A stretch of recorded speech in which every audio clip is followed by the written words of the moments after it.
de la francophonie. Là, on parle de francophonie, mais que pouvons-nous dire de nos langues? Le lingala, le swahili, le kituba, le yoruba. Combien de contenus en lingala, Facebook va faire la promotion? Combien de contenus vont être mis en avant?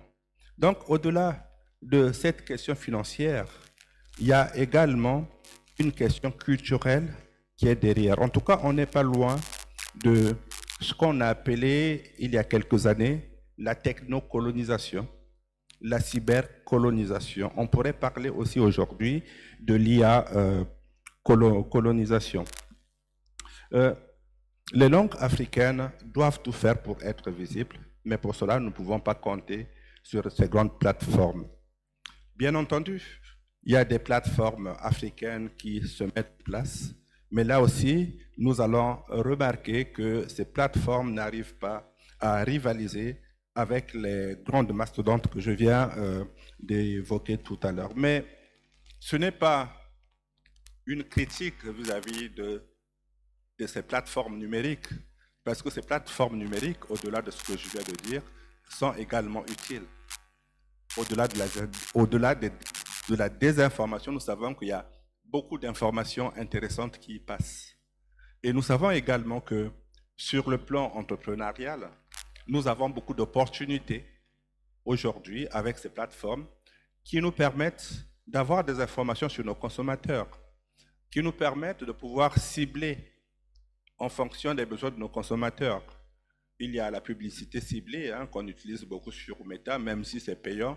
Mais en tout cas, ce sont des outils intéressants qui peuvent nous permettre d'améliorer notre gestion de la clientèle, notre relation client. Donc tout ça, ce sont des opportunités à saisir, quel que soit le domaine dans lequel on travaille, que ce soit dans le domaine de l'agriculture, dans le domaine de la santé.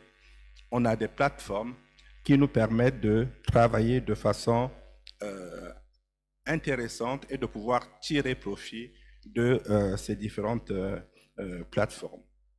C'est pour cela qu'il est important qu'on puisse avoir des règles claires, des règles acceptées par tous.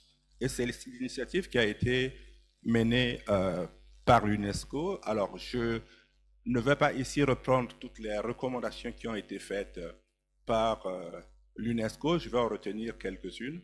Et je vais également tirer profit des échanges que j'ai pu avoir avec le public parce que avant de venir à l'Agence universelle de la francophonie, j'étais expert de l'UNESCO et pour cela, j'ai fait un travail important sur l'analyse de l'universalité, enfin sur la question de l'universalité d'Internet. Donc j'ai mené ce travail au Bénin, j'ai travaillé sur le Bénin et donc j'ai pu voir ce qui se fait au Bénin sur le cadre du droit, sur le plan de la législation, sur le plan de l'ouverture, sur le plan de la participation multi-acteurs et sur le plan de l'incidence du numérique sur le développement. Ce travail qui a été mené au Bénin a été publié sur le site internet de l'UNESCO et après le Bénin, j'ai fait ce même travail au Niger pour essayer de comprendre l'écosystème nigérien. Et c'est ce même travail que j'ai fait en 2021 en Côte d'Ivoire, où nous avons également travaillé sur l'universalité de l'Internet en Côte d'Ivoire. Et j'ai terminé ce travail avec les deux Congos. Je l'ai fait en République démocratique du Congo et je l'ai fait également en République du Congo-Brazzaville. Donc tous ces échanges me permettent de comprendre effectivement là où il y a des difficultés. Nous avons eu beaucoup de débats avec les utilisateurs, avec les professionnels de ces plateformes. L'une des difficultés, par exemple, qui revenait, c'est l'accès à ce qu'ils appellent les API. Quand on est une petite plateforme qui veut faire du commerce, on a besoin d'un certain nombre d'API qui sont parfois payants ou qui sont parfois contrôlés par des grandes structures et qui ne sont pas toujours mis à disposition des petits entrepreneurs. Donc ça également, c'est une question importante. D'où la nécessité de s'appuyer sur ces recommandations. Alors, parmi ces recommandations, j'ai noté le fait que l'UNESCO propose aujourd'hui que nous puissions passer à ce qu'elle appelle une régulation intelligente, une régulation systémique qui ne se contente pas de supprimer du contenu ici, là, mais qui permet de s'attaquer au cœur même du problème, c'est-à-dire de travailler sur les mécanismes des plateformes en question. Alors, qu'est-ce que nous devons faire pour cela? D'abord, il convient d'exiger la transparence totale, ce qu'on appelle l'explicabilité des algorithmes. Comment fonctionnent les algorithmes? Quels contenus sont promis? Lesquels sont cachés? Et pourquoi ces contenus sont cachés? Il faut restaurer la responsabilité. La responsabilité, c'est faire en sorte que les plateformes soient en mesure de rendre les comptes, même si j'ai évoqué les difficultés tout à l'heure que nous avons à faire en sorte que les plateformes puissent rendre les comptes, mais nous devons travailler dessus. Il faut qu'on arrive à ce qu'ils puissent rendre compte et offrir des mécanismes de recours aux utilisateurs. On a des mécanismes de recours qui existent parfois, mais qui souvent sont très complexes. Il faut également protéger les droits fondamentaux, notamment les libertés d'expression, la diversité linguistique et culturelle et l'accès équitable à l'information. Alors ça, c'est en effet des questions qui dépassent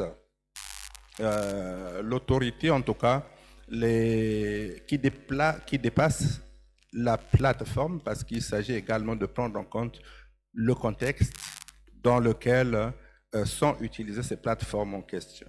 Parce que la question de l'accès à l'information, c'est une question qui va également tenir compte de la disponibilité des structures, mais aussi de la question financière. Mais ce qu'on va demander notamment aux plateformes, c'est de faire en sorte que les principales normes soient respectées, de faire en sorte que dans la conception même des plateformes, on ait pensé à l'accessibilité des personnes à besoins spécifiques.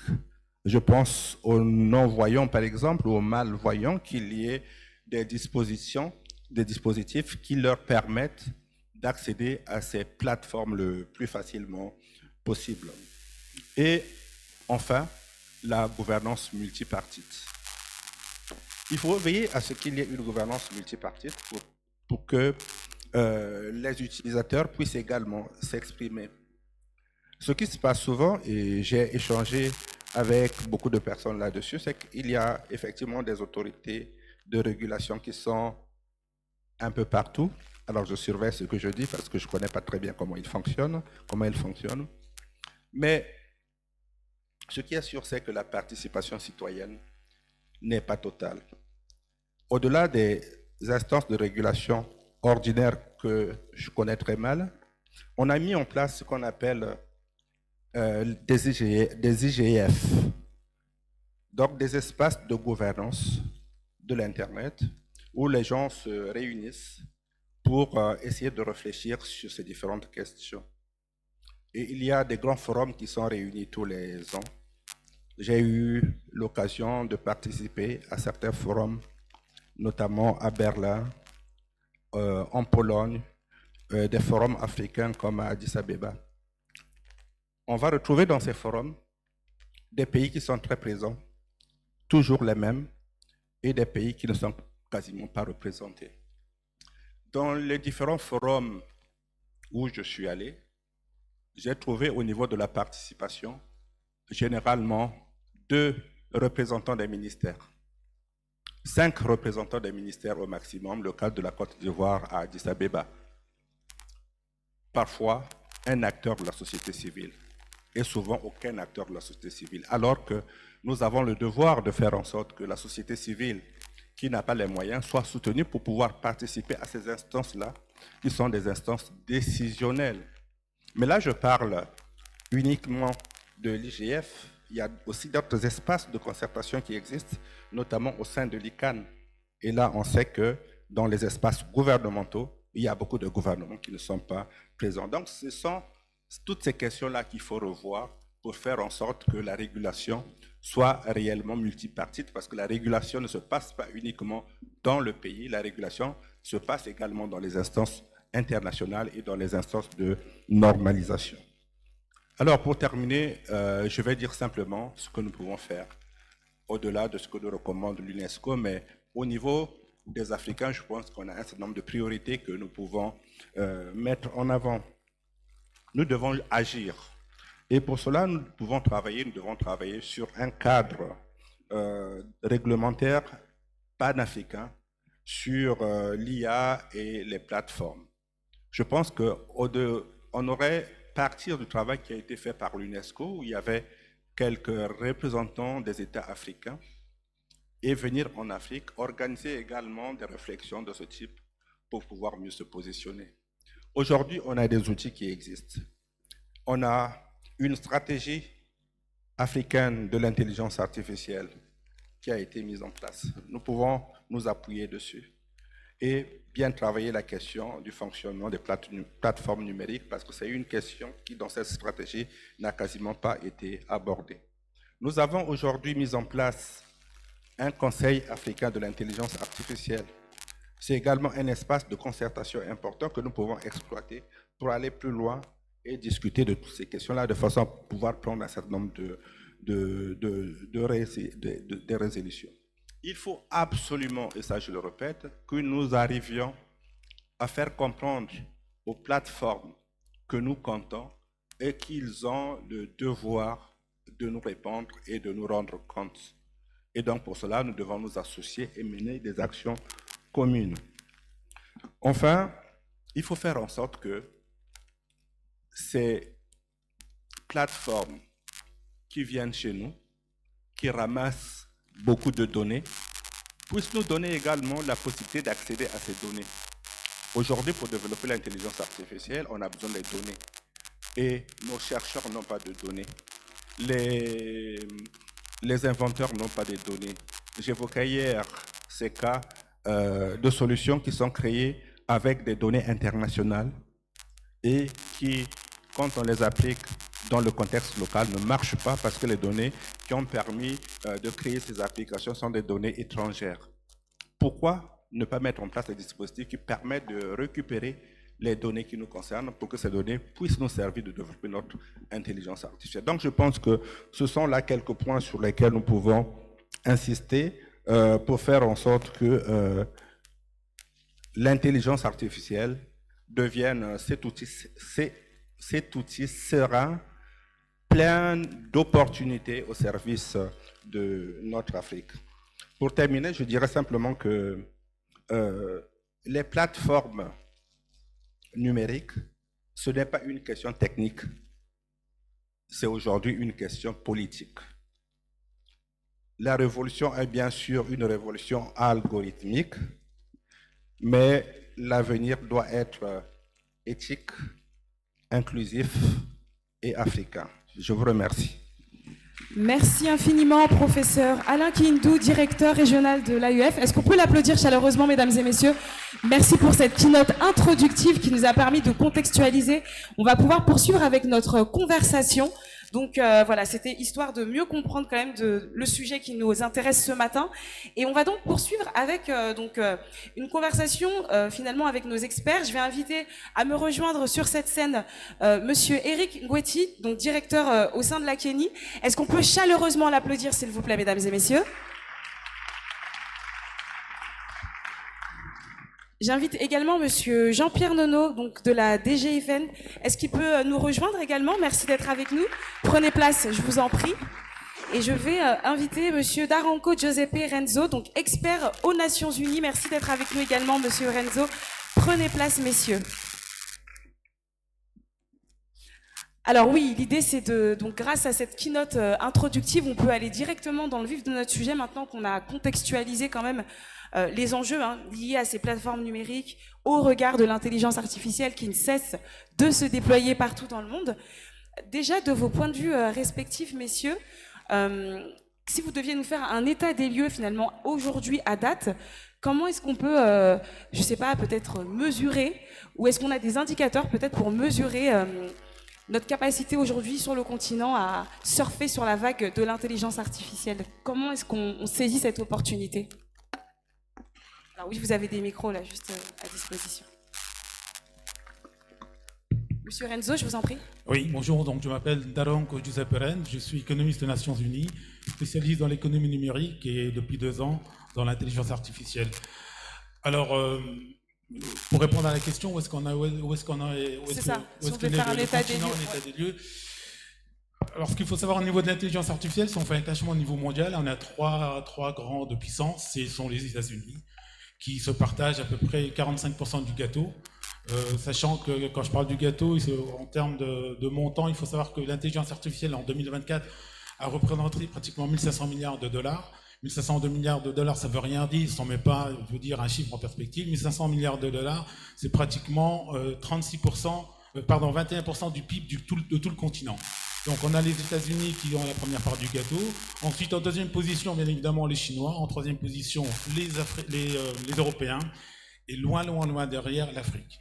Alors on verra tout à l'heure certainement pourquoi l'Afrique est derrière. Il y a une causalité, il y a des explications. Tout n'est pas encore terminé. Mais en préambule, c'est ce que je dis souvent lorsque je fais des interventions, c'est que le train de l'intelligence artificielle passera qu'une seule fois en Afrique. Si l'Afrique n'est pas capable ou n'a pas les capacités politiques ou une volonté politique, il ne passera pas une deuxième fois. Et que tout à l'heure, j'ai entendu le directeur de l'IT qui a dit une formule très intelligente et très remarquable en disant qu'on est sous une forme de colonisation. Aujourd'hui, il y a une colonisation de l'IA, donc des peuples, puisque le monde de demain sera un monde numérique, un monde digitalisé. Il y a une colonisation cette fois-ci donc qui sera non plus physique, comme le continent l'a vécu, mais une colonisation sournoise à travers l'IA. Et qui maîtrise l'IA, et je citerai une citation de Vladimir Poutine, chacun pense ce qu'il veut de Vladimir Poutine, mais Vladimir Poutine a dit « Qui maîtrise l'intelligence artificielle et les données maîtrisera le monde économique de demain. » Merci. Merci, effectivement, très intéressant cette citation, puisque vous parlez également de données. C'est quelque chose que le professeur tout à l'heure a évoqué, donc je pense qu'on y reviendra. Mais qu'en pensez-vous, donc du coup, Monsieur Ngweti, vous, si vous deviez faire votre état des lieux à date aujourd'hui, qu'est-ce qu'on peut dire? Est-ce que l'Afrique, justement, a réussi à prendre ce train? Est-ce qu'on est dedans? Donc je dirais qu'on a le potentiel en Afrique. On a aujourd'hui les cerveaux qui sont présents, on a les opportunités. Et je pense qu'aujourd'hui, les différents acteurs en Afrique prennent conscience, que ce soit les institutions administratives, les institutions financières, et je dirais les acteurs de la société civile dont parlait tout à l'heure le directeur général. Et je pense que c'est la bonne occasion, on a la bonne fenêtre d'ouverture pour pouvoir effectivement développer localement en fait nos intelligences artificielles. Donc peut-être travailler aussi sur un développement local. C'est vrai que on parle beaucoup de ChatGPT, etc., qui font rêver d'ailleurs. Mais pourquoi ne pas avoir nos propres technologies? Ça, c'est aussi un sujet sur lequel il faut qu'on se penche et peut-être qu'on devrait investir dessus. Alors, quant à vous, Monsieur Jean-Pierre Nono, quel serait votre état des lieux comme ça, un peu à chaud, si on devait regarder cette évolution de l'intelligence artificielle sur le continent à date? Merci, madame. Je suis Monsieur Jean-Pierre Nono, je suis directeur général des institutions financières nationales, qui en réalité est l'un des régulateurs dans le secteur des banques, des microfinances, des assurances, enfin de la finance privée nationale. Juste un peu plus près du micro, s'il vous plaît. Merci. Je voulais dire qu'en réalité, j'ai le sentiment qu'on a tendance à mettre la charrue avant les bœufs. Pourquoi ? L'intelligence artificielle, c'est la donnée. La donnée, il faut la collecter, la stocker. Et pour ça, il faut une quantité énorme d'énergie. C'est, entre autres, l'une des raisons pour lesquelles l'Afrique est en retard.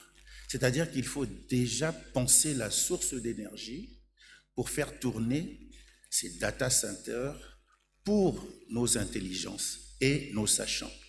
Avant même de parler des logiciels, une fois qu'on produit ces logiciels, ils vont donc collecter de la donnée, mais où sera-t-elle stockée? Comment sera-t-elle entretenue? Donc pour moi, le fondamental, c'est d'abord la source énergétique. Et vous remarquerez que sur la planète, les grands blocs, la Chine, les États-Unis, l'Inde, l'Europe, sont en train de chercher des sources d'énergie pour pouvoir gérer la donnée. Parce que l'intelligence artificielle, c'est un ensemble de données qu'on a accumulées pour avoir un trend et ensuite qu'on rend logique. Donc pour moi, le principal problème que nous avons, c'est pas la capacité de nos sachants, mais c'est surtout la capacité de nos gouvernants à produire l'écosystème nécessaire pour nos sachants pour pouvoir produire donc de l'intelligence artificielle. Et je tiens à faire la différence entre les plateformes numériques et l'intelligence artificielle. C'est deux sujets qui sont distincts. L'un peut englober l'autre, mais pas l'inverse. Donc la régulation peut se comprendre pour l'un, un peu moins pour l'autre. Puisqu'à ce stade, à notre époque, la régulation de l'intelligence artificielle pose quelques problèmes à l'échelle mondiale. Complètement. Merci pour cette intervention également très pertinente, parce que là, finalement, on se rend compte qu'on est dans un paradoxe total. C'est-à-dire que ça va très vite. Il faut absolument prendre le fameux train dont on parle. On ne peut pas se permettre de louper cette révolution, mais en même temps, a-t-on les infrastructures aujourd'hui, a-t-on les politiques aujourd'hui qui nous permettent de créer ce cadre? Vous en parliez tout à l'heure, professeur Ki-Hindou, justement, du fait que l'intelligence artificielle, aujourd'hui, elle est presque politique. Il ne s'agit plus d'une plateforme numérique ou d'un projet start-up ici et là, mais vraiment, on devrait peut-être mener une législation pour favoriser cet environnement avec des infrastructures, peut-être. Est-ce que ce serait ça, peut-être, la base par laquelle on devrait commencer, Monsieur Renzo? Est-ce qu'il existe des programmes aussi, notamment aux Nations Unies, au sein de l'OIF, justement, pour essayer d'harmoniser un petit peu les politiques dans ce sens? Voilà, tout à fait. Alors, votre question, elle est très complexe et très simple en même temps. Alors, au niveau des Nations Unies, il n'y a pas si longtemps, il y a 3-4 mois, donc il y a eu un conseil spécifique dédié aux Nations Unies sur la réflexion de l'IA au niveau mondial. Et de là, donc, il y a eu un rapport qui a été produit par les Nations Unies, qui est disponible sur notre site, et qui, effectivement, passe en revue l'éthique, les avantages et les inconvénients, les dangers surtout de l'IA. Maintenant, pour revenir par rapport à la réglementation, à la question qui était dans ce placement dans votre intervention, il n'existe pas au niveau mondial de régulation de textes de loi par rapport à l'intelligence artificielle, et on peut le comprendre, puisque au niveau de l'intelligence artificielle, qu'est-ce que c'est que l'intelligence artificielle? C'est ni plus ni moins que de l'algorithmie, c'est du développement, c'est des mathématiques, c'est ça l'intelligence artificielle, c'est un outil. Et je voudrais rebondir, et je ferai la transition par rapport à ce qu'a dit le dernier interlocuteur. Les data sont comme une voiture, c'est l'essence qui permet de nourrir l'intelligence artificielle, sachant que sur le continent dispose 1,2% des data centers mondiaux, donc c'est-à-dire pratiquement rien du tout, et qui, comme je le disais tout à l'heure, qui maîtrise la data, donc qui maîtrise l'essence, va faire avancer le train de l'IA. Donc on voit tout de suite que c'est un phénomène, une réflexion régalienne dont le continent doit prendre un tâche, parce que derrière, l'IA, c'est l'or noir, c'est de l'argent. Derrière, on perd de l'argent, le continent perd de l'argent. Alors maintenant, pour revenir sur la réglementation mondiale, il ne peut pas y avoir de réglementation mondiale au niveau de l'IA, au sens strict de réglementation, puisque nous avons une planète avec 5 continents, avec 5 problématiques différentes. Par exemple, la problématique de l'Afrique, elle ne peut pas s'inscrire dans une réglementation IA mondiale. Il faut d'abord qu'il y ait une réglementation du continent, une réglementation de l'IA qui répond à un besoin du continent, fait par des Africains, qui répond à des problématiques locales. Et ensuite, bien évidemment, il doit être interfacé avec une réglementation internationale. Parce que si on parlait tout à l'heure de cybercriminalité, si je veux dire un pirate africain fait une attaque au fin fond de la Roumanie, on voit très bien qu'il faut une instance suprême qui puisse réguler, extrader, etc. Donc il faut de la réglementation, mais de la réglementation, c'est-à-dire au niveau du continent africain, qui, elle, s'adapte, eh bien s'incorpore dans une réglementation mondiale. Intéressant. Vous en pensez quoi, vous, monsieur Ngouetier? Est-ce que, je ne sais pas si aujourd'hui, à date, ça existe, cette réglementation sur le continent. Je sais qu'il y a énormément de régulation du numérique, c'est-à-dire qu'on crée un environnement numérique africain, ça existe, mais quant à l'IA, de manière spécifique, ça va très vite. Donc, est-ce qu'on a déjà posé les premières pierres de ces règles sur le continent? Oui. Donc, je pense que effectivement, la réglementation, elle est bien, et comme on l'a dans tous les secteurs d'activité. Mais avant tout, c'est l'humain. L'humain, en Afrique, on a eu l'habitude d'avoir l'oralité au niveau de l'échange des données, de l'information, de la transmission du savoir. Donc, aujourd'hui, je pense que la première des étapes, déjà avant tout, c'est ces données-là, aujourd'hui, tout ce que l'on a en données papier ou verbales, on doit le numériser, on doit l'archiver. pouvoir avoir ces données stockées quelque part. Donc cette première étape déjà passe par la dématérialisation de tout ce qu'on continue à utiliser aujourd'hui sous forme papier. Et cette partie-là permettra déjà de remplir nos bases de données qu'on veut constituer de manière numérique. Et ça permettra effectivement à des chercheurs africains de pouvoir travailler, s'appuyer sur ça pour développer nos propres systèmes là-dessus. C'est vrai que se pose la particularité de l'énergie dont parlait tout à l'heure Monsieur le DG. Cette partie énergétique, oui, est importante, mais il ne faudrait pas qu'on se bloque, et c'est là où la créativité africaine doit se mettre en place. Trouver des moyens de justement développer ces énergies-là.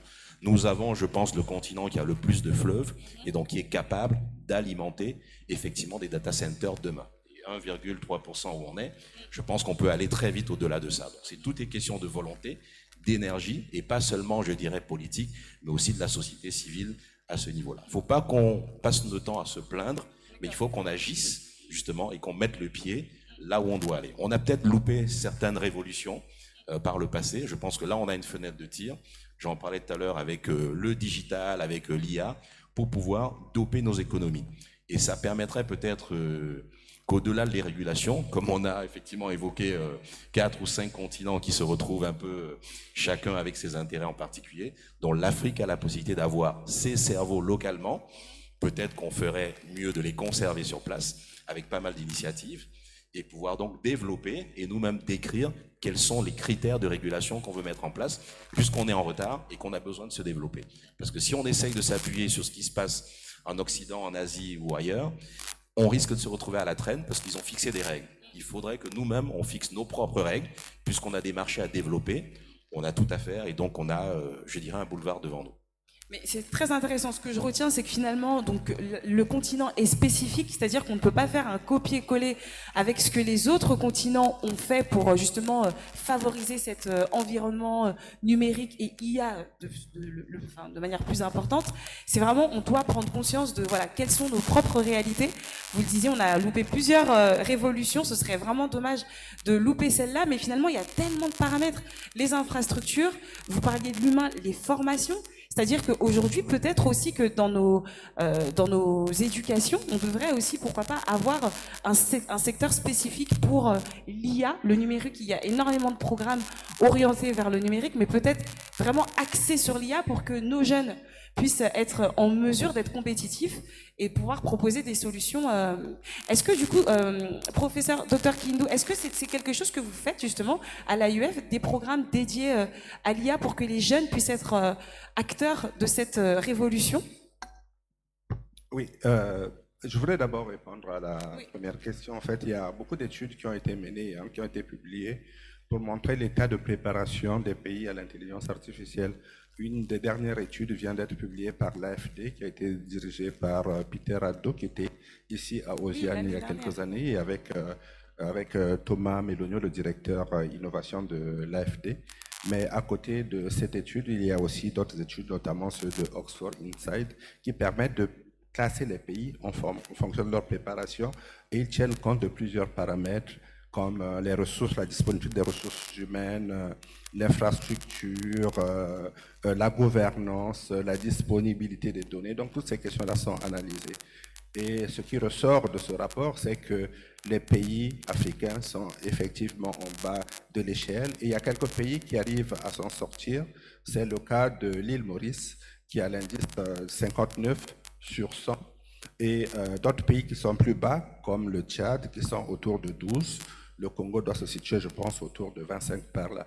Donc voilà, donc au niveau, et ça m'amène à dire que je vois de l'enthousiasme, je vois des jeunes qui inventent des choses, qui travaillent bien sur cette dynamique, mais pour que ça prenne, il faut que l'écosystème le permette. Il faut que le climat des affaires le permette également. Donc c'est ça la difficulté de notre continent, et c'est là que les politiques doivent réellement intervenir. Mais pour revenir sur la question de l'éducation que tu as évoquée tout à l'heure, effectivement, l'éducation est fondamentale, et l'intelligence artificielle on doit sensibiliser les jeunes dès le plus bas âge.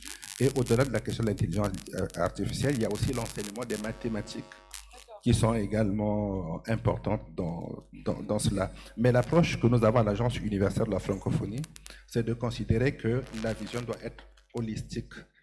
l'intelligence artificielle, ce n'est pas simplement une question technique.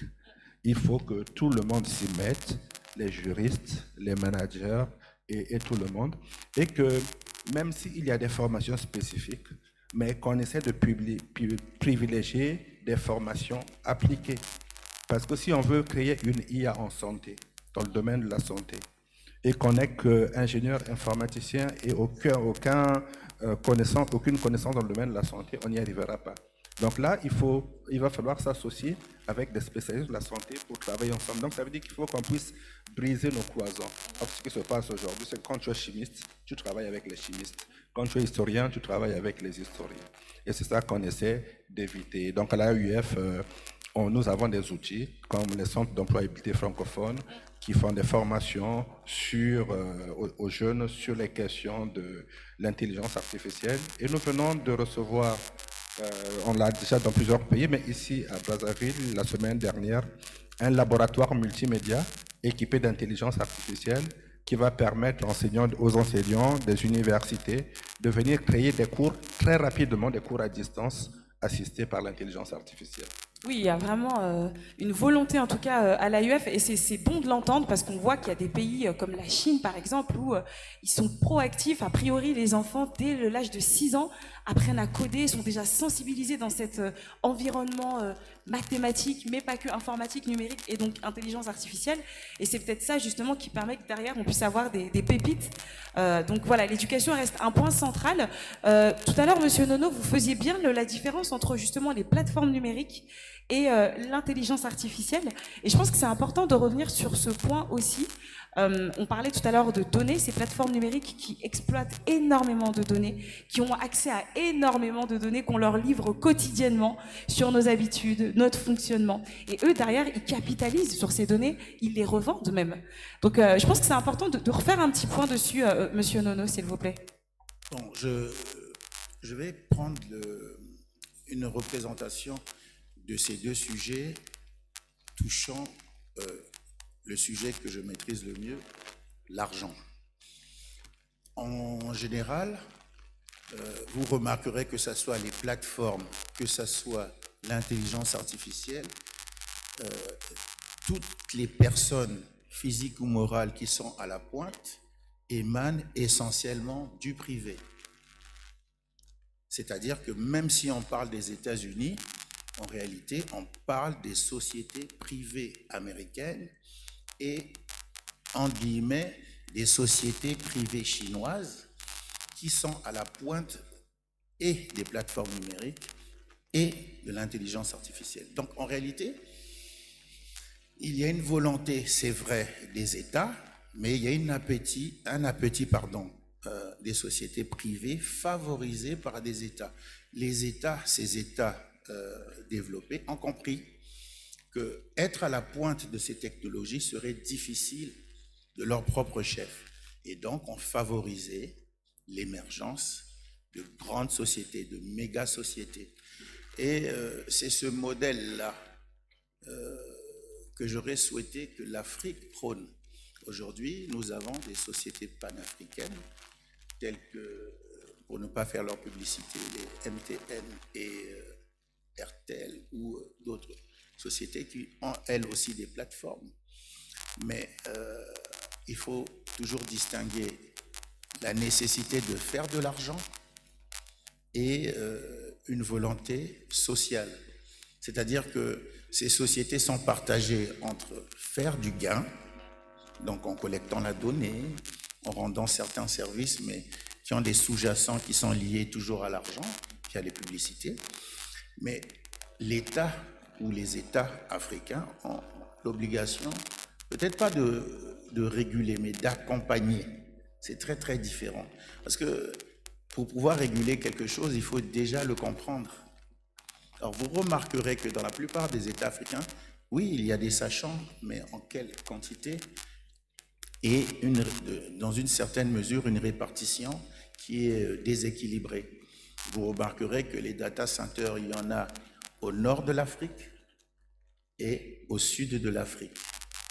Mais dans la bande équatoriale, il y a très peu de capacité d'abord du data de conservation du data et surtout des capacités énergétiques. Donc il y a déjà ce déséquilibre-là. Et puis il faut savoir qu'il y a quelque chose qui n'a pas été cité ici, qui est loin de nos espaces économiques, qu'on appelle ZLECAf. Ce sujet, moi je le dis à chaque fois que je viens ici, ZLECAf est un espace donc, économique de libre-échange qui va faire jouer donc la concurrence concernant tous les sujets de l'économie. Ça veut dire qu'il y aura aussi de la concurrence pour l'intelligence artificielle. Il y aura aussi de la concurrence pour les plateformes. L'idée, c'est de trouver des moyens de réguler cette concurrence, que ça reste une concurrence loyale, c'est ça? Malheureusement, vous remarquerez que sur la planète, le modèle le plus répandu n'est pas la concurrence loyale. C'est plutôt le plus fort qui s'impose et qui impose ses standards. Donc, quoi que nous disions ou fassions, pour lutter contre Meta, contre Google, c'est très très difficile. Par contre, vous remarquerez qu'on a une situation un peu particulière dans l'histoire. On a isolé volontairement un pays qu'on appelle la Russie, qui a dû donc trouver des solutions en interne. Je pense que ça, c'est une voie que l'Afrique devrait regarder de très près. Comment ce pays fait pour pouvoir lutter contre des systèmes, des plateformes comme SWIFT, des plateformes comme Visa, qui, en réalité, du jour au lendemain, ont fermé les portes à ce pays, à l'accès à ces plateformes. C'est en créant leur propre plateforme, finalement. Absolument. D'accord. Donc, il faut que l'Afrique parvienne aussi à avoir ses propres plateformes. Voilà, on revient donc à ce qu'a dit le professeur, à ce qu'a dit quasi tous les intervenants ici, qu'il faut d'abord des solutions locales pour aller vers des solutions globales. Donc la régulation en tant que telle à ces échelles n'est pas compréhensible. Et je dis ceci, les plateformes sont à l'image des marchés. Quand vous venez sur un marché, il y a de l'intermédiation. Je vais donner un exemple très basique. Quand vous allez au marché des fruits frais, il y a des gens qui vendent les fruits et ceux qui les achètent. Et entre-temps, la plateforme, c'est la structure physique du marché. C'est un intervenant qui permet la rencontre des vendeurs de fruits et des acheteurs de fruits. C'est ça, en fait, une plateforme. À ça vient se greffer l'intelligence artificielle qui fait une collecte de données des acheteurs de fruits et des vendeurs de fruits. Ensuite, qui les capitalise vers des données qui sont quantifiables et aussi des données, on va dire quantifiables, mais qualitatives. Et ces données-là, les États, 90% des États, n'ont pas en réalité compréhension de ces données. Qu'est-ce qu'ils font avec? C'est là où le professeur parle de la notion d'algorithme. Que faites-vous avec ces algorithmes? À quoi servent-ils? Je peux vous dire, je peux vous donner un simple exemple. Aujourd'hui, on peut faire un virement d'une plateforme quelconque en Europe vers le mobile monnaie ici. Oui. Mais on ne peut pas faire l'inverse. Pourquoi? Pourquoi? Parce que la législation en Occident ne permet pas que ce flux aille dans ce sens, sans fiscalité, ce qui n'est pas le cas chez nous. Donc ça fait des milliards et des milliards qui nous échappent, qui auraient servi au financement justement de ces mastodontes pour l'Afrique, favorisant l'éducation à l'IA, la compréhension des plateformes et surtout la notion d'inclusion financière et sociale. Donc je pense que sur ce point, c'est ce que j'avais à faire comme commentaire. Non mais c'est très intéressant parce que ça nous donne vraiment une vision d'ensemble et on comprend finalement que, en tout cas pour prendre le train et suivre le mouvement de l'intelligence artificielle, on a vraiment une implication locale, spécifiquement au continent africain à faire à plusieurs niveaux. Et c'est là, je pense, qu'est le vrai challenge. C'est qu'on a vraiment plusieurs défis à relever en même temps. Donc d'un point de vue infrastructure, éducationnel, également avec ces politiques que l'on doit finalement mettre en place. Ça arrive tellement vite, j'ai l'impression qu'on est presque pris au dépourvu. Quand je vous entends, c'est quelque chose dont on parle depuis plusieurs années, finalement, l'IA va arriver. Et maintenant qu'on y est, on a l'impression qu'on n'était vraiment pas prêt, en fait. Alors, effectivement, on n'était pas prêt, mais on est en train de récupérer un petit peu un certain nombre de retard. Mais on ne sera jamais prêt parce que l'innovation Ça va technologique si vite, va plus c'est vite ça. que le cadre réglementaire des pays. Donc il y a toujours un train de retard. C'est comme la cybercriminalité. Vous faites une loi aujourd'hui, elle est déjà dépassée le temps qu'elle est promulguée parce que les cyberpirates ont déjà fait d'autres systèmes. Alors en complément, après je répondrai à votre question, il y a deux choses qui ont été dites qui étaient très intéressantes par rapport à la SLECAF. Effectivement, la zone de libre-échange continentale, au départ, elle n'avait pas inclut l'aspect numérique, économie numérique. Et l'année dernière, en 2024, donc il y a un complément de la politique stratégie nationale au niveau continental qui intègre l'économie numérique au niveau de la SLECAF. Également un chiffre intéressant à vous donner, je pense. On a parlé tout à l'heure des big data. Alors, au niveau mondial, ça représentait l'année dernière plus de 150 milliards de dollars. On comprend pourquoi tout le monde est intéressé. Ne serait-ce que si l'Afrique arrive à prendre 20 ou 30% de ces 150 milliards de dollars, on peut imaginer quelles seraient les retombées. D'où l'importance des data centers de maîtriser notre flux de data. Alors, pourquoi le train va très vite et on a un décalage par rapport à la réglementation? Tout simplement, même l'Occident a été dépourvu. Rappelez-vous du moratoire qui a été fait par les grands GAFA. Quand il a parlé d'IA, il y avait le fondateur Sam Altman qui disait qu'il faut faire une pause sur ChatGPT et Elon Musk également, parce qu'ils avaient du retard, ni plus ni moins, par rapport à leurs collègues. C'était pas par rapport à la vitesse, donc ils voulaient combler le retard. Et on les comprend bien, puisque ces grands GAFA investissent plusieurs centaines de milliards de dollars par an. Meta, Amazon, vous les prenez, c'est 100 milliards de dollars par an chacun. Donc on voit très bien qu'à ce moment-là, on risque d'avoir ni plus ni moins qu'un nouveau paradigme, c'est-à-dire que ce sont ces gens-là qui ont le vrai pouvoir, même par rapport aux États, ceux qui vont imposer le modèle du fonctionnement de notre société par rapport à leur puissance financière, par rapport à leur modèle économique. Mais justement, on disait qu'il fallait peut-être que les États accompagnent justement ces grands GAFA. Et ça, c'est quelque chose qui ne se fait pas, finalement. Non, un État, lui tout seul, ne peut pas l'accompagner. Un État, lui, effectivement, il peut imposer un cadre réglementaire.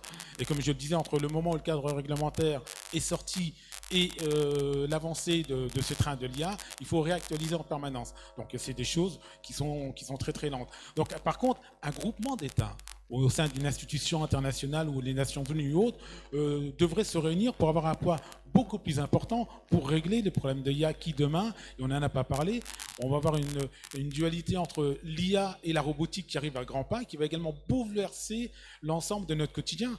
Déjà en Europe, déjà dans les usines, il y a la robotique qui va devenir ce qu'on appelle une robotique de plus en plus humanoïde. On n'en a pas parlé, mais également l'IA générative. L'IA générative, c'est une IA qui est plus intelligente que l'homme. On prévoyait ça dans les années 2050-2060. Ça a été complètement bouleversé par rapport à l'avancée technologique, notamment les ordinateurs quantiques.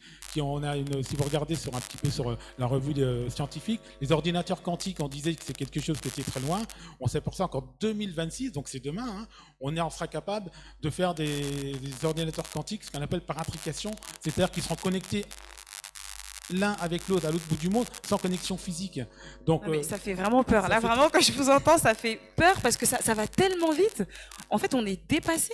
On est complètement dépassé. On est dépassé. C'est pour ça que le continent doit absolument, avoir sa propre réglementation qui correspond à un besoin africain et non pas faire du copier-coller comme vous l'avez évoqué. Mais il ne peut pas rester isolé pour faire des échanges avec les restes des autres marchés et des autres plateformes. Donc ça, c'est quelque chose de fondamental. Monsieur Ngueti, qu'est-ce que ça vous inspire? Moi, très sincèrement, ça me fait peur. Vraiment, quand j'entends parler d'humanoïdes, d'ordinateurs quantiques, je me dis qu'on est vraiment pas préparé et que, justement, il y a aussi ce paradoxe. On dit que l'humain est finalement presque en danger. On sera en concurrence, même sur le marché du travail. On aura peut-être moins besoin de nous, parce que l'intelligence artificielle sera bien plus performante. Donc, il y a toujours ce sujet, ce rapport de force, en fait. Je reviendrai effectivement pour répondre à la question sur ce que le professeur disait tout à l'heure et le directeur général, que nous avons un enjeu qui est celui de l'éducation. Et cet enjeu-là est très important et surtout celui de la remise en question de nos éducateurs dans un premier temps, c'est-à-dire depuis l'école primaire, collège, lycée, université, d'un changement des programmes, des contenus éducatifs. Très important là-dessus. Nous, un peu au niveau de la Kenny Academy, on le fait déjà avec des étudiants, avec des jeunes, pour transformer ce mindset-là, cette manière de faire. Sur le deuxième point, on parlait de la donnée tout à l'heure. Peut-être personne ne se rend compte, on a déjà, je dirais, 60% des données data aujourd'hui chez des acteurs existants en Afrique. On les connaît tous, les opérateurs mobiles. Okay. Vous avez les data chez les opérateurs mobiles. Donc ces datas-là sont conservées dans leur data center.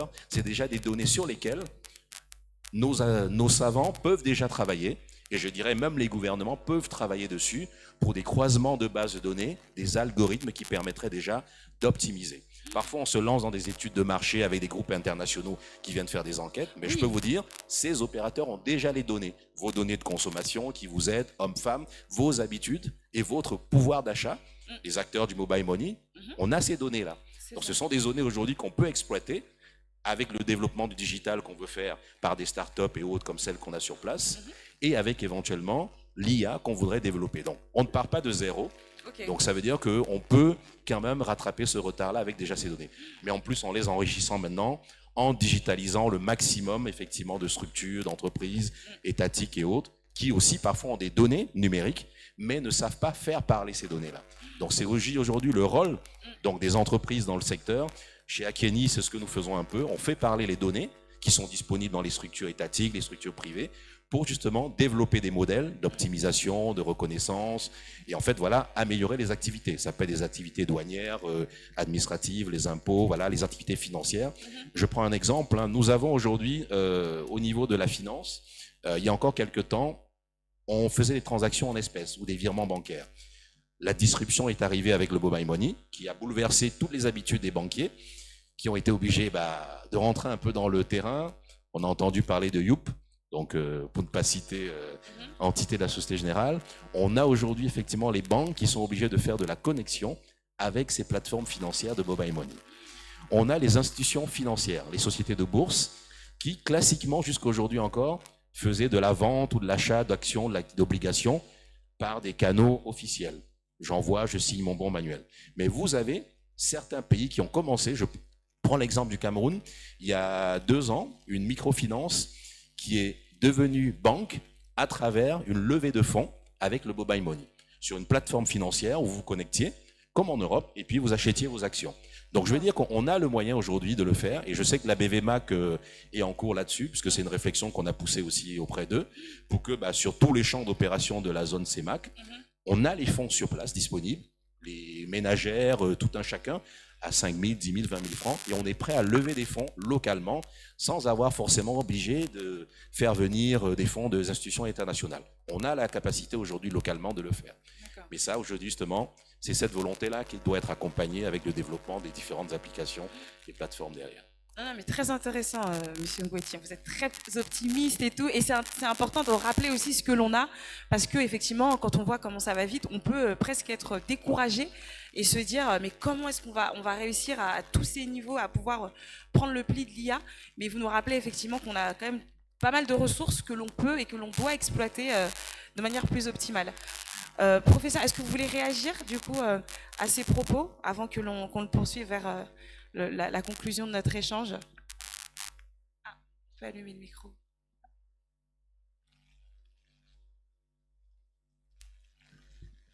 Oui, juste réagir par rapport à la question des données.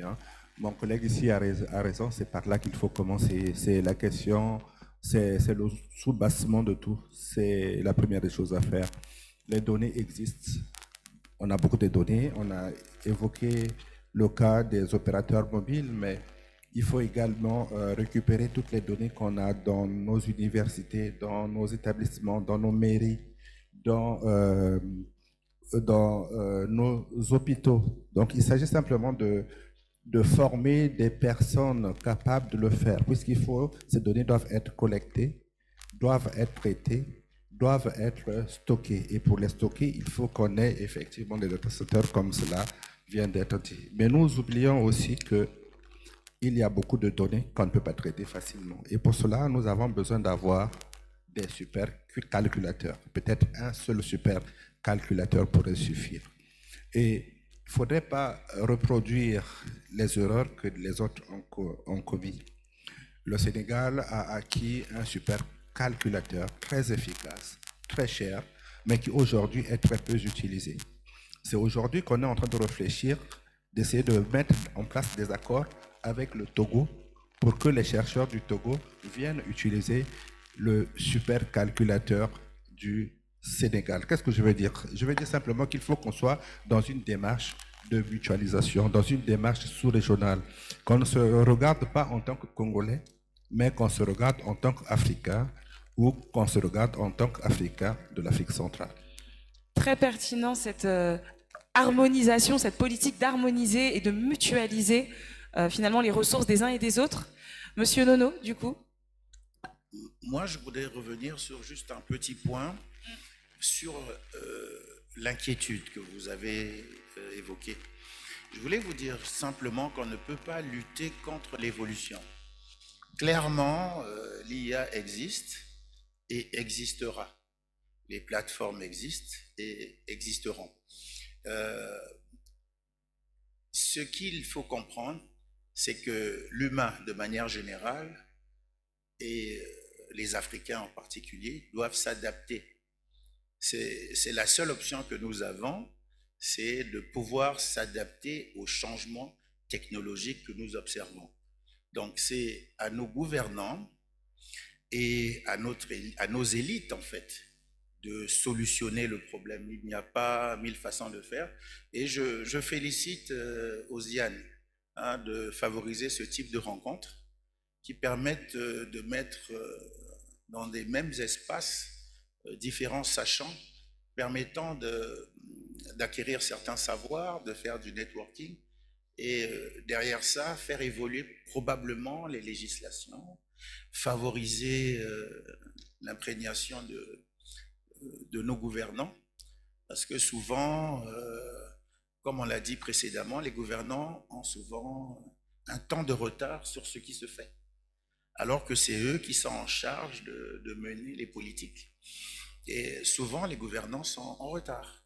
Donc, on a besoin de telles réunions, de telles rencontres pour essayer d'actualiser, donc upgrader notre connaissance et nous permettre, en fait, de faire avancer tout l'écosystème. C'est ce que j'avais à dire. Merci pour cette réaction également complémentaire. Alors, on va rapidement prendre 2 questions. Effectivement, on est dans un format d'interaction. Osiane, c'est aussi une plateforme de réflexion commune. On a eu la chance d'avoir des expertises très pertinentes et on aimerait aussi, pourquoi pas, vous laisser la parole. Est-ce qu'on a 2 questions? Si c'est le cas, oui, voilà, merci. Alors, je vais demander, est-ce que j'ai une petite hôtesse qui peut me donner un micro, s'il vous plaît?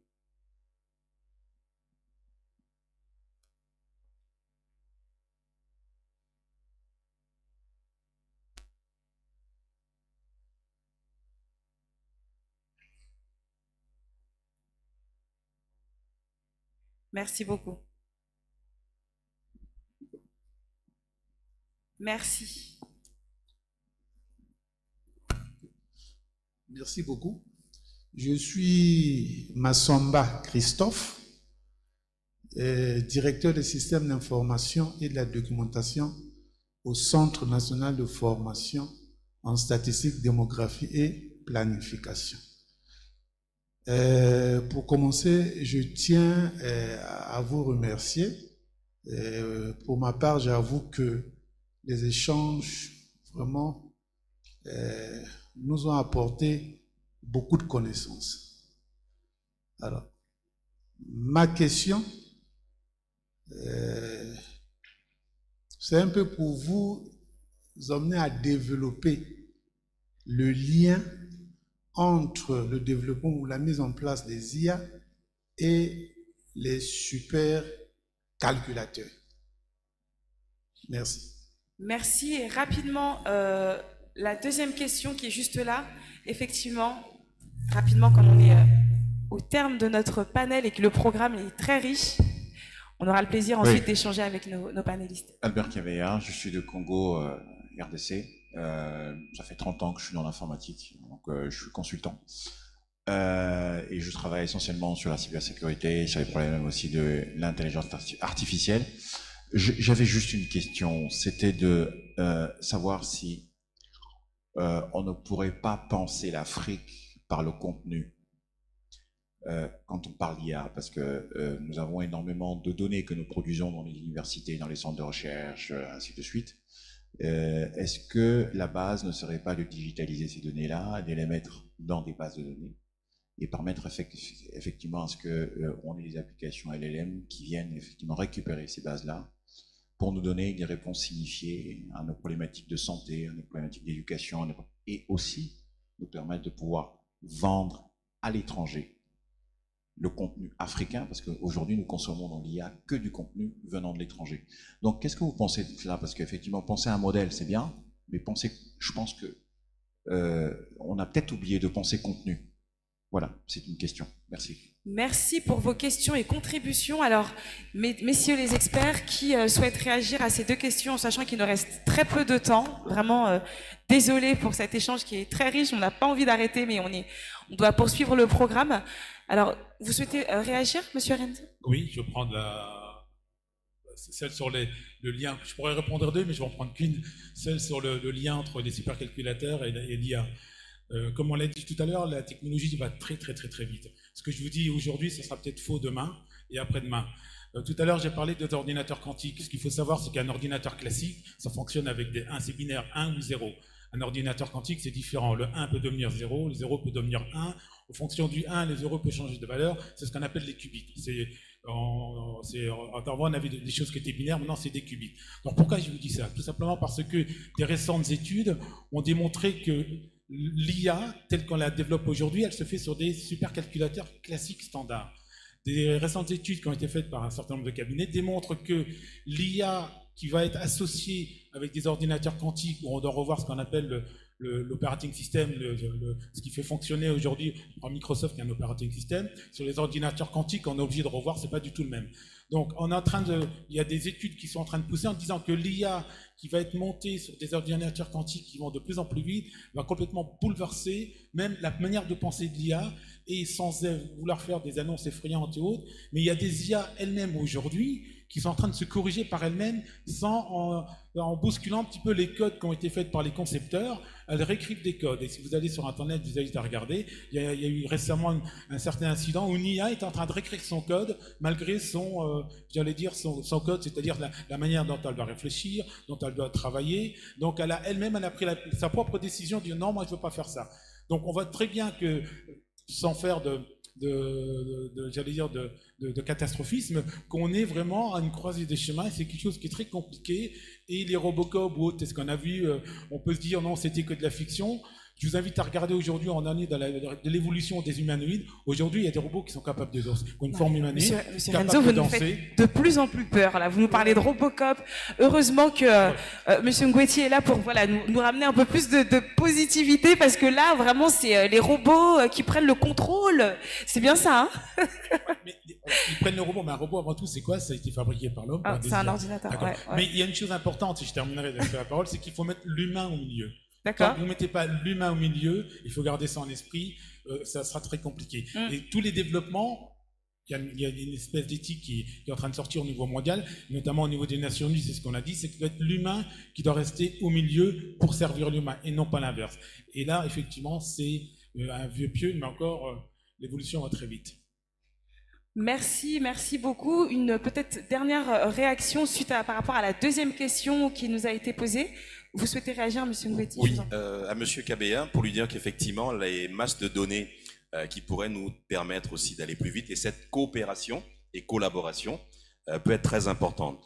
Effectivement, il a évoqué l'exemple des universités, toutes les bases de données médicales et autres. On n'imagine pas le nombre de rapports, de mémoires qui ont été écrits par nos ingénieurs, nos chercheurs, qui ont soutenu, qui ont eu leur diplôme, mais ces rapports ne sont pas exploités, et c'est des masses de données.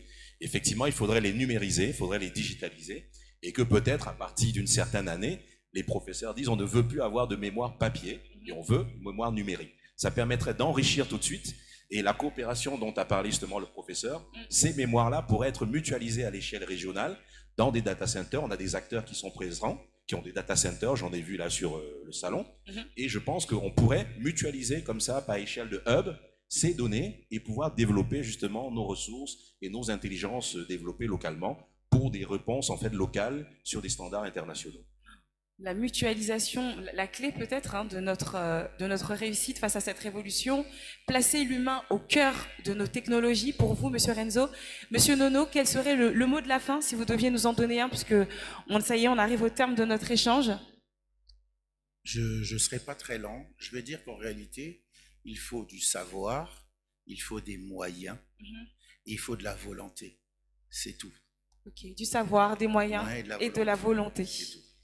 Et enfin, professeur Kiyindou, qu'est-ce que vous nous diriez pour clôturer en un mot? Je pense qu'il faudrait qu'on se remette en africain parce que on a été africain au départ et maintenant on est devenu des nationaux. Je crois qu'il faut qu'on commence à réfléchir à l'échelle continentale. Les contenus existent en Afrique. Tout est là. Il faut juste remettre les choses dans l'ordre. Ce n'est pas les contenus qui manquent. L'Afrique est riche en contenus. Et un autre point qu'on a oublié peut-être, c'est de faire en sorte que les plateformes que nous allons créer pour pouvoir faire vivre ces contenus soient des plateformes interopérables. L'interopérabilité, c'est une question fondamentale que nous avons tendance à oublier parce que chacun crée sa base de données, chacun crée son application, mais on ne réfléchit pas sur comment faire pour que ça puisse communiquer, alors que le numérique, l'intelligence artificielle, c'est avant tout la communication. Merci infiniment pour tout simplement merci d'avoir partagé vos différentes expertises. On a vraiment eu la chance d'avoir un échange très intéressant, très pertinent. Je retiens la mutualisation, la volonté, le fait de placer l'humain au cœur de toute cette révolution. On reste optimiste et positif et bien sûr l'éducation également qu'on n'oublie pas pour accompagner tout simplement l'Afrique dans cette belle révolution intelligence artificielle numérique. Est-ce qu'on peut chaleureusement applaudir nos panélistes? Alors messieurs, avant de se quitter, on va faire une petite photo de famille. On peut les applaudir chaleureusement. Je suis désolée pour toutes les personnes qui avaient des questions. Malheureusement, on est pris par le temps, mais rassurez-vous, vous aurez l'opportunité d'échanger avec eux ou tout simplement sur les différents stands qui sont également là. Vous avez la possibilité de croiser nos panélistes. Alors voilà, petite photo de famille, messieurs. Je m'incruste.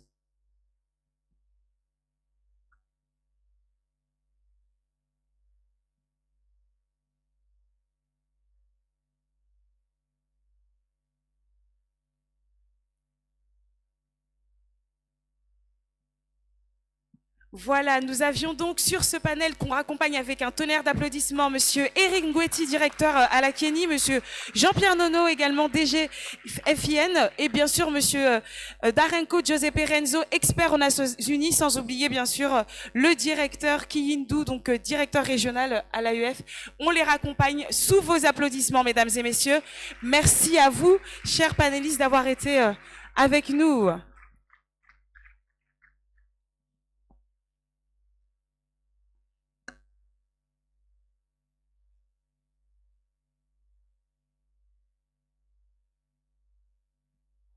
Alors, on se retrouve dans quelques instants, mesdames et messieurs. Ne bougez pas, il va s'en suivre sur cette même scène un panel qui portera toujours sur le numérique. Ce sera dans quelques instants. On va recevoir des panélistes également qui partageront leur expertise et bien sûr qui nous donneront tout simplement des tips, des conseils de manière très concrète. Et voilà, ce sera dans quelques instants. Alors, ne bougez pas.